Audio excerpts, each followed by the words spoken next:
again, 1800 metres, gates crash and they sent on their way. Not a bad beginning. Along the inside, Estivation's being pushed forward to go up and make the early running. Also going up handy, Bayont is right in touch with the leaders. Hold on Tiger, round them all is up looking for the lead on the far side, and Shepherd's Purse there too. Authentic Albert, the green cap, is no more than a length and a half off the leader. They being followed then by Lieutenant Governor down the inside, and Patriotic Rebel just inside of that. They being followed by Smart Wood, who's eased back on the outside of runners and caught a little wide as they head on down that back straight. Further back, just in behind that along the inside, is Lazarus, and he's racing 9-10 lengths off the lead. Elegantissimo racing further back. Koenigsegg behind that, counting the beats. Damani is racing up on the far side. He's well back. Professor X is racing in behind that one. Racing at the back of the field is Blue Crane, and he must be 15 lengths off the leader. They head into that far turn now and go towards the 800 metre mark. Hold on Tiger has won the battle for the lead. He's racing clear now by a couple to Shepherd's Purse, who's racing back in second. Racing up on the far side, Authentic Albert, the green cap, has gone up to race in third. Estivation back at the fence will corner in a beautiful position, just 3 lengths off the lead. Bayont is a half-back racing along his outside. Smartwood came into the straight a little wide and deep on the outside of horses, but about 4 lengths back as they straighten up now and head for home. They have just over 400 metres left to go. Shepherd's Purse up on the outside comes to challenge. Hold on Tiger for the lead, and he's come clear. It's Shepherd's Purse. Hold on Tiger's back towards their inside. Bayont is racing in behind that. Patriotic Rebel now trying to get into the fray too. Bayont is in behind that, a length to find. Patriotic Rebel's running at the leaders now as they come down to the final. It's Shepherd's Purse in front. Hold on Tiger's coming back for more and charging through Lieutenant Governor, but Patriotic Rebel has got it from Lieutenant Governor. In behind that, Shepherd's Purse. Hold on Tiger further back. Bayont was in behind that. Then Authentic Albert. A thrilling finish to the last down here at Durbanville today. It does go in the end to number 7, Patriotic Rebel. He finishes the race off very well for the Brett Crawford yard. Brett, well done. Thank you, Sally.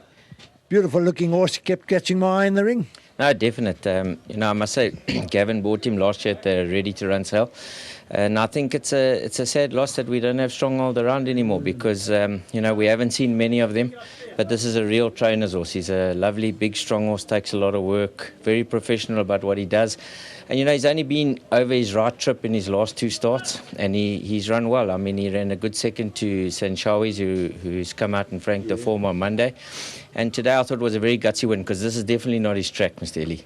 Yeah. He really wants a good, firm, galloping track like Kenilworth. So that was my only reservation about today was Durbanville.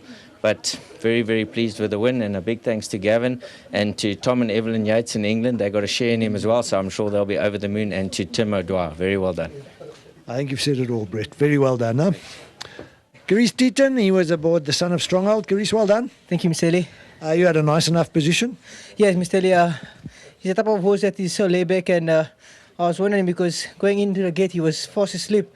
And as those gates opened, he came out very smartly, and I had to just ride him for 50 meters to get him in a race.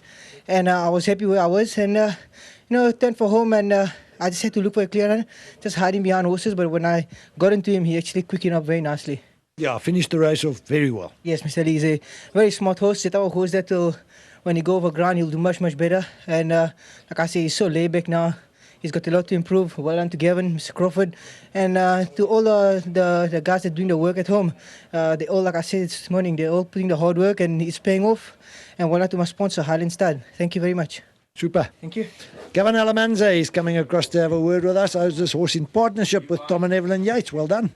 Yes, I just want to say to Tom, well done, and stick with us, we'll make you famous. I'm looking at the breeder Kinmount stud. Don't recognise the name. Any ideas? No, I didn't. I bought it on the Ready to Run, and as far as I was aware, Mickey Goss was heavily involved with it, and the guys that were looking after the horse were all from Summerhill. So, but he's a very, very nice horse to stand, and I think, there's a lot more to come from this horse. He's just learning about racing, and I think he's going to go on and be a very nice horse. What was it that especially caught your eye? Well, I think Brett Crawford, because I loved the horse, and when I went to get Brett, I said, Brett, this is a very nice horse. Come and have a look at it. And he looked at it, and his first words to me, "Geez, Gavin, this horse is a scopy individual." And I said, well, this is it, because there were 2 horses that we were going for. So Brett finally sort of made up my mind for me. Well done to all of you. Thanks very much, Dan. There we Cheers. go. That's Governor Almanza, Tom and Evelyn Yates. They spent the summers in South Africa, the English summers over there, and loyal supporters of South African racing. Well done to them. That does bring proceedings to a close. Just before we close, let me just tell you that we had a National Braai Day at Durbanville on Monday, and it was hugely successful. A lot of hundreds of extra people on the course, and a good time was had by all, to such an extent, in fact, that on any Sunday or on any public holiday from now on for the summer months, we're going to have a Braai Day out here at Durbanville. The fires will be provided, etc., etc. Same as Monday, so that's the way it's going to be. That's it from us at Durbanville. Good night. Have a good trip home.